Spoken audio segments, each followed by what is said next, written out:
Des fois, une histoire décide tout simplement de ne pas se laisser raconter. Aujourd'hui, on se penche sur un texte assez particulier, où une tentative de raconter la grande histoire de la création de l'univers dérape complètement. L'histoire se bat contre son propre auteur, puis elle finit par se faire détourner par un cochon. Oui, un cochon. Allez, on plonge là-dedans. OK, voici le blanc de match. D'abord, on va voir comment l'histoire se fait couper l'herbe sous le pied dès le début. Ensuite, on va assister à la vraie bataille pour le contrôle du récit. Après ça, on va explorer le nouvel évangile, celui qui est dicté par le fameux roi cochon. Et pour finir, on va se pencher sur la philosophie, disons, surprenante qui vient conclure tout ça. Au départ, tout commence avec une intention vraiment claire, vraiment sérieuse. L'auteur veut nous raconter rien de moins que le commencement de l'univers. On s'attend à quelque chose de grandiose, de presque solennel. L'ouverture est super formelle, très classique. Bonjour, dans ce magnifique livre, on sent tout de suite l'ambition de créer une œuvre importante, qui se prend au sérieux. L'auteur essaie d'installer une atmosphère de respect, mais disons que ça ne va pas durer bien longtemps. Et voilà. Bang! Dès la première phrase, le chaos débarque. Le colloque de l'auteur intervient avec une réplique qui sort de nulle part et qui casse complètement l'ambiance. C'est absurde. Le conflit est instantané. D'un côté, tu as le désir de créer et de l'autre, une envie inexplicable de manger le livre. La bataille pour le récit, elle commence exactement là. Ce qui est fou, c'est la vitesse à laquelle l'auteur perd le contrôle. Le récit se fait saboter sans arrêt. Le colloque suggère que la Terre est en train de se faire manger, il rajoute des là partout pour que les phrases ne veulent plus rien dire, et on devine même qu'il y a une chicane, une vraie lutte physique, où l'auteur essaie de le faire taire avec du tape. L'histoire est déjà en train de partir en morceaux. Donc, après avoir essayé sans succès de maîtriser son colloque, l'auteur a l'air complètement à bout. La structure de son histoire a volé en éclats. Et c'est pile à ce moment-là qu'un nouveau personnage, encore plus improbable que le colloque, fait son entrée pour prendre la place du conteur.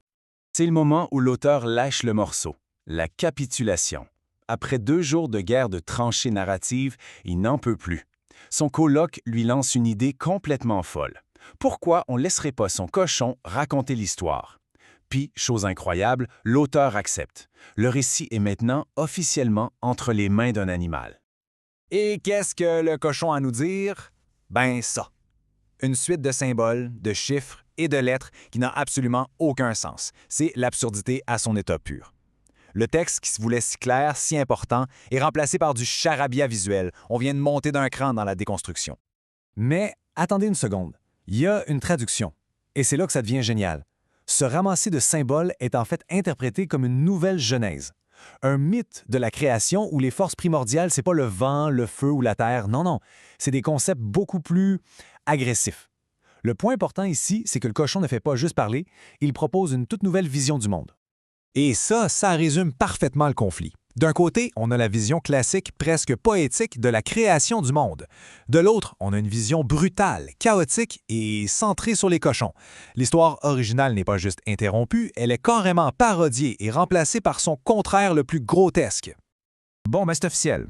L'histoire de la création de l'univers est morte et enterrée. On entre maintenant dans un tout nouveau monde narratif, un monde qui est entièrement dicté par le cochon et traduit par le colloque. On assiste en direct à la naissance d'une saga complètement folle. Cette phrase, supposément prononcée par le cochon, c'est la prise de pouvoir finale. La bataille reprend. On n'est plus dans l'interruption, on est dans la conquête. Le cochon se déclare le seul et unique narrateur. L'auteur original, lui, il a juste disparu du portrait. Alors, de quoi ça parle cet évangile selon le roi cochon? C'est une épopée ridicule en 4 actes. D'abord, étape 1, la souillure. Le roi cochon prend le contrôle et salit le monde. Ensuite, étape 2, la vengeance. Une taupe, devient tout d'un coup super musclée et forte pour le défier. Troisième étape, le miracle. Le roi cochon l'élimine avec une explosion de caca magique. Puis pour finir, étape 4, la renaissance. Le roi ressuscite tout le monde, mais les transforme tous en cochons. C'est carrément une parodie des grands récits religieux. Et juste au moment où on pense avoir touché le fond de l'absurdité, le texte prend une dernière tournure complètement inattendue. Après toute cette saga scatologique, l'histoire se termine sur une réflexion philosophique pour le moins déconcertante.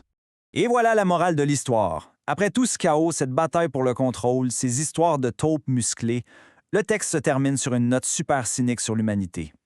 Ça suggère qu'un monde dirigé par un cochon tyran, ce serait peut-être une amélioration. Le changement de ton entre la comédie absurde et cette affirmation-là, c'est assez brutal. C'est vraiment ça le voyage qu'on vient de faire. On est parti d'une ambition quasi biblique pour arriver à une conclusion nihiliste où les cochons gagnent. C'est comme si le texte avait dévoré sa propre idée de départ pour accoucher d'un message complètement tordu qui finit presque par justifier tout le chaos qu'on vient de voir. Au final, ce texte nous laisse avec cette question-là. Est-ce que c'est juste un délire comique ou c'est une métaphore sur le fait que la création, c'est incontrôlable? Quand une idée est lancée, elle peut être déformée, réinterprétée, jusqu'à devenir quelque chose que son créateur n'aurait jamais pu imaginer. Une chose est sûre, des fois l'histoire la plus intéressante, c'est pas celle qu'on voulait raconter, mais l'histoire de la bataille pour la raconter.